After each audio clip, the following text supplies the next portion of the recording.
Hey, house guests, I'm Andrea Chu. And I'm David Belleville. And we're here to talk about another electric week of Big Brother. It was everything we could have possibly hoped for. Truly.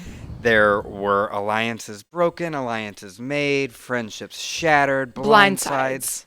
You go ahead. Whoa. That was pretty good. Blindsides, betrayals. Angela laying on the floor to listen through the door. Big Brother is so back. I loved this week. Delivering time and time again. So let's break it all down. We have so much to get into. And just to recap, we have Quinn holding on and utilizing his Deepfake HOH power. But in reality, Angela is our HOH. Oh, for all intents and purposes, it's Quinn's HOH because it's not a secret anymore. He blew that long ago. And Angela is not making any decisions about who goes on the block, who comes down, who goes back up. And speaking of the block, remind us who was on the block. We had Cedric, who is Quinn's ally, but was a pawn. He was supposed to be like the competition beast to get Tucker out. Yes. So Cedric, Tucker, and Makensy. And so that brings us, we have our nominees on the block, and we have our veto comp. So this is the time that Cedric is thinking he's going to beat Tucker.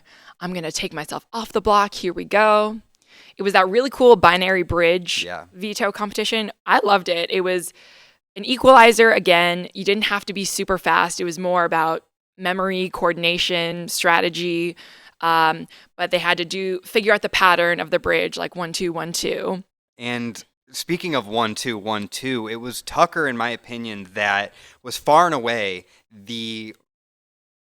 had the best strategy for that game. I mean, even as I was watching it, I was trying to figure out, what would be the best strategy for this? Honestly, left, right. How do you memorize that and then have to go back and do it again? But he had this 1-2, 1-2 system where all he would memorize is if it alternated or if it stayed in the same line. Yes. And he blew the competition away, and it came down to, of course, him and Cedric, who were butted up against each other, and Tucker comes away with the victory. It was very impressive once again. Yeah, it was impressive, but, big shocker. Tucker wins the competition again.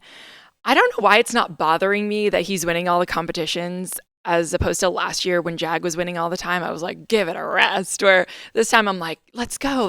I think it's maybe because he's working with the people who aren't necessarily in control. Yeah. So it's still keeping it interesting. Well, that's a good point, actually. But I also think we have to give Tucker some credit and his personality and just who he is as a person. Mm-hmm. No offense to Jag, but he didn't have nowhere near the personality that Tucker has. And so watching Tucker win on a comp-to-comp basis, you still never know what you're going to get, and that's exactly what he delivered for us after this veto win. He had members of that house questioning whether or not he was even going to use the veto for himself or ensue more chaos by bringing somebody else off the block. And so going into that veto ceremony, I think there was some uncertainty among the house guests, definitely viewers at home, about what Tucker was going to do. Yeah, this was all intentional on Tucker's part as well, because he was toying around. He's like, maybe I won't use it on myself. Maybe I'll stay and play in the arena and take somebody else off. He was just playing around with the idea. But then when it came down to it, he did use it on himself, and he admitted in the diary room, he was like, I was always going to use it on myself, but I just wanted people to be guessing and be confused. He never wants people to know what he's going to do next, and he's achieved that. Yeah, on top of his performance in comps, he's really starting to develop a super well-rounded game, both strategically and physically. Another note, too, on Tucker, when he did use the power of veto to take Angela off of the block, that sowed the seeds that he can now keep everybody on their toes with. And so he is able to trick the house into thinking he's going to do something and end up doing something else. And so everybody in that house right now needs to be on the lookout for Tucker, because who knows what he's going to do next. His showmance Rubina gets put up on the block in his place, which is probably not ideal for him, but she didn't seem like too big of a target, so it wasn't too worrisome. Sure. I think if the Pentagon had it their way, they would get Rubina out for the sake of protecting Cedric. And I think that was basically the plot going into eviction, at least generally speaking. It was go for Rubina, because if we can't go for Tucker, we'll take out a part of him. Someone close to him. Sure. Mm-hmm. So just to recap, the Pentagon, your favorite alliance. It was. I'm still holding out hope. We had Chelsie, Cam, Cedric, Brooklyn, and Quinn. Yes. So they're obviously, Cedric's in the Pentagon. They want to protect Cedric. But in order to achieve this, they kind of clue more people in on their plan. They invite Kimo, T'Kor, and Jospeh in, and they call it the collective. So the collective's plan is to protect Cedric at all costs, whatever it comes down to the final two nominees. Another funny moment happened in terms of alliances in this episode, which was when Tucker, Rubina, Kimo, and T'Kor were sitting by the fish tanks, and they're kind of giving Rubina advice. They're like, okay, for the arena, you just got to do this. I think you're going to be okay. Like, they're all interested in protecting her, I think, because they're just friends and they naturally gravitated toward each other. And this is when we get the shot of Angela sitting on the ground, which I don't know why it would be different to lay on the ground and listen through the door versus just standing and listening. You've got the crack underneath the door, okay, so there's at least in theory, I'm sure that the Big Brother house is built a little different, but one would assume that there's a little airspace underneath the door that she could hear a little bit better for, but it was incredible. It really was. It was the funniest thing. Time and time again, Angela's giving us bits of TV just glory, and whether it was night like 3 in the Big Brother house when she was laying in bed, paranoid as can be, and conjuring up every wild theory she could come up with. Talking to herself. And so to see her do that and then weeks later be laying on the ground listening in on other house guests, it's just so on brand for Angela.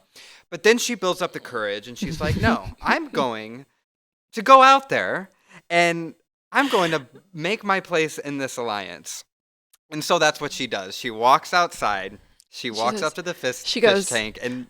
Can I be part of this? Yes, And silence. None of them knew what to say. She goes, please, can I be part of it? I could be at the bottom. I don't care, please. And then she's sitting there and they're all staring back until Tucker eventually was like, yeah, I don't see why not. Let's just do it. And I thought this was kind of fake at first. I was like, I think they're just saying yes to appease her in this moment. Yeah. And they were like, let's just call it the tanks because we're by the fish tank. I'm like, all right, well, this is fake. But it seems like they actually did come together later on down the road. So I guess it was sort of real. And Angela is slowly becoming less of the target in the house as she was in the early weeks. And now people are like, well, I'm not super threatened by her, so maybe we can just work with her. Right. So now that takes us to the AI arena. We've got Cedric, Makensy, and Rubina all up against each other. One of them wins, one of them comes off the block. And so as the week is unfolding, Cedric is not the target at this point. No. There's still ideas being batted around of Rubina and what happens if it's Rubina and Cedric, then who goes home? Mm-hmm. But really, Makensy is the house guest on the block that really doesn't have support coming from anywhere. And so it was crucial that she pulled out a victory. And to recap, that AI arena comp was the upload and download. That's what it was called. They had to throw the balls up and try to land it on a platform. And then kind of like shuffleboard or bocce ball, and then bocce, get the balls down after you land the ball them. down. And so it was a crucial comp win for Makensy, and she pulled that victory out. She comes off the block, and so that pits Cedric and Rubina up against each other, which for the alliances in the house really starts to shake things up. 100%, and it was also so close of a competition. I thought Rubina was going to win because it was the camera was on her. And then even Julie was like, and Makensy wins. And it pans over to her. Mm-hmm. And you see the shot and Rubina was half a second behind. So after the AI arena, they get to come back and campaign. And we were laughing at the first 2 weeks because no one was doing it. They had already decided who they were going to vote for. But they took advantage of the time this time. And Julie was like, finally, you're making up for all the weeks you didn't campaign in these moments. But They were pulling people aside. Rubina was trying to ask them where they stood. I think Brooklyn told her, like, I'm so sorry, you're going home. Yeah, it was the television that Julie was waiting to have us watch. It really was entertaining to see them all trying to come up with this last-minute plan, because I think up until some of them were walking into the diary room to cast their vote, they weren't sure what they were going to do. And so as a viewer at home, we didn't really know what was going to unfold. And at least one house guest did make that game time decision, and that was our guy, Tampa Joe. Now, if you remember, Tampa Joe is of the mindset that they're going to go after Rubina. And so, as that campaigning was unfolding, he noticed the body language, and he was able to snipe out the fact that the mood and the vibes in the house have shifted. Yeah. And so, kudos to our guy, Tampa Joe, that recognized that and flipped his vote, because that very well may have saved the rest of his game, because it put him on the right side of the house. So what was happening basically in this moment was T'Kor and Kimo had kind of considered this earlier in the week, but they made the decision once it was Rubina and Cedric confirmed to be on the block. They decided they were going to reclaim the power. They quickly recognized that they were part of this collective alliance, but they're at the bottom of it because they were asked to be part of it last. So when there's 10 people in a room or however many, and they ask you like, oh, we're all voting this way, like you're going to be the first to go when it comes down to it. And how iconic of them. Two players that have really not made a huge mark on this game.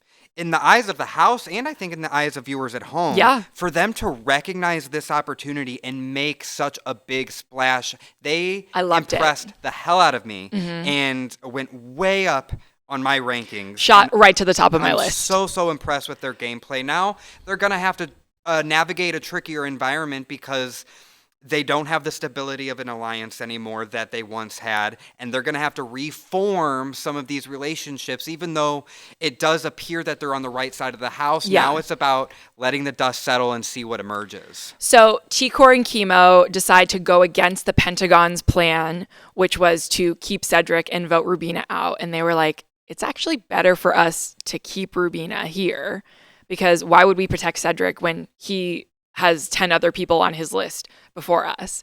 So they decide to reclaim the power, and suddenly the Pentagon goes from like controlling everything in the house to being at the bottom on the wrong side of the vote. And it was like a huge shock. I loved watching this. So you could tell they liked Cedric as a person, because all of them were going in and voting and they're crying like, I'm so sorry, I sadly vote to evict Cedric. But we had Kimo and T'Kor who, were leading the charge on this plan. And then Leah and Makensy, who also voted to keep Rubina, evict Cedric. And Jospeh, as you mentioned, just kind of observed what was happening and decided to vote with them. And you could really feel the emotion being emitted from the screen watching that eviction. I mean, nobody wanted to be in that situation. You could tell how hard it was and how liked Cedric was in that house, but they did make the right move. Let's be honest. I think that Cedric has proven to be a little bit stronger of a player than Rubina. He had an HOH victory, and he's obviously well liked, and so his social game was on point. So they did the right thing, and shout out to T'Kor and Kimo for making it happen. It was really phenomenal gameplay, and I couldn't have been more impressed. Yes, and at the end of the episode, they were kind of like, oh my God, like it happened. But then it showed in the last moments, T'Kor was like, we did that. I was like, let's go. Like she knew that they had just flipped the vote and taken the power. It was a huge risk, but I think it's going to pay off for them, because now the Pentagon is literally just like drowning. So in the next episode, it shows the fallout of this crazy vote. Yeah, so the Pentagon is left with Chelsie, Cam, and Brooklyn, essentially, because Quinn has found himself kind of in no man's land, because he's been playing all sides of the house, and he doesn't really have a set-in-stone group that he can rely on. So it's Chelsie, Cam, and Brooklyn versus the world. Yeah, so I think Quinn, his mistake was like in his mind, he was the most loyal to Kimo and T'Kor. Like in his mind, that was his true alliance. But then Kimo and T'Kor are finding out that he's also part of the Pentagon and part of this and part of that. So they're like, how can we really trust Quinn? So they made the move on their own and didn't clue him in. I think he's realizing that all these alliances he made are really catching up to him. Yeah, the rise and fall of Quinn was quick because he really emerged as one of the most critical thinkers in this game and was able to build a coalition around him. I think that he fell victim to his own gameplay, though, and trying too hard, too much, and bringing in too many people rather than staying fiercely loyal to maybe just a couple or a few. And a crazy moment happened during this kind of scrambling, which was Chelsie, who I was really rooting for. She made a dumb mistake. She was inviting the members of the Pentagon back into that Fraggle Rock room to discuss what had just happened. And Leah starts walking in because she doesn't know about the Pentagon. She thinks she's just like being part of a conversation. And Chelsie literally closes the door in her face. It was so obvious. It was so stupid because then Leah was like, got it, okay, message heard. She also like went to close the door and then like looked to see who it was and then closed it. Took. Like it was like, oh nope, it was just not. It was not a dumb careful, move, not mindful, Chelsie. Not demure. Not mindful. Not cutesy. We have the wall comp, and this is by far my favorite comp of the game, and of course, in true BBAI fashion, this isn't just the wall comp. This is the firewall comp, and so we have everybody on the wall, including our favorite of the house, Angela, who lasted, I think, I don't know, 30 seconds. I'm not sure. She maybe got above a minute, but she was the first one off the wall. And then they sort of start falling like dominoes. Super entertaining, but the final two, wow. Okay, I think, did they change like the grips on the wall over the years? Because I know the competition used to last like really long. I know they didn't used to like throw things at them and like spray them with like goo, but I feel like it was easier to hold on before and they would be up there for several hours. Now it's like the longest is like 30 minutes because they have these little like, you can only grip it with your fingertips. Yeah. I think it would be really hard. That's an interesting point. I did feel like that the length of time that they lasted for was way shorter than in seasons past. Mm-hmm. Maybe that was intentional. Who knows? It, regardless, though, was very entertaining to watch because it played out like as if someone wrote it. Mm-hmm. Quinn and Tucker, the last ones on the wall, these like rivals in the house. Quinn, who is shaking in his boots, thinking that one of his closest allies went home on his HOH when he could have really made a big move. He really flubbed it. So he is like holding onto this wall for dear life. He was like, I need this HOH. His arms were shaking. Mm-hmm. And Tucker's like, I think he was kind of chilling up there. Like he was like joking around. He said he could have gone for another 40 minutes. Yeah. And prior to that beast of a final two, which like you said, Hollywood couldn't have even written, Cam was left they were the final three. Mm-hmm. And man, Cam really needed that. Cam needed it more than any of those three. Agreed. Because Cam's on the wrong side of the house. Quinn's kind of in a gray area right now. I think he's got more wiggle room than Cam does, but he really, really needed that for him and his allies. But of course, who else but Tucker? He's good at everything. It's insane. It's truly insane. Yeah, because to me, it seems like this competition is all about just like forearm strength mostly. A little bit of balance, I guess, because it's slippery, but I'm like, he's like a football player. Like, he should be good at this, and he slipped right off. Just makes me think I wouldn't last very long up there. Oh, I already know that I couldn't. I've seen the most athletic of individuals play that comp and not be able to do it. Honestly, I felt like someone like a Rubina might perform well just because she has less to hold, her body weight. But and her center of gravity is like shorter, is like more centered because she's small. But of course it was Tucker. He becomes the HOH, and the way that this house is divided, you can kind of see where things are going, and he nominates Brooklyn, Cam, and Quinn. He is emphatic that Quinn is not his target. To Quinn, to the rest of the house, Quinn is his target. So, in true Tucker fashion, I have no idea what is truly on his mind. I do kind of see where he's coming from in that, like, Quinn is almost too obvious of a choice, and their rivalry is so open that you can predict where he's going to go next, whereas, like, someone like Brooklyn, you don't exactly know what she's doing because, she's working with this Pentagon, but she was also really close with Rubina and then tried to get her out. So I understand her being more of like a snaky player. If I'm in Tucker's shoes right now, I'm looking at who I have on the block, and I want to get Cam out.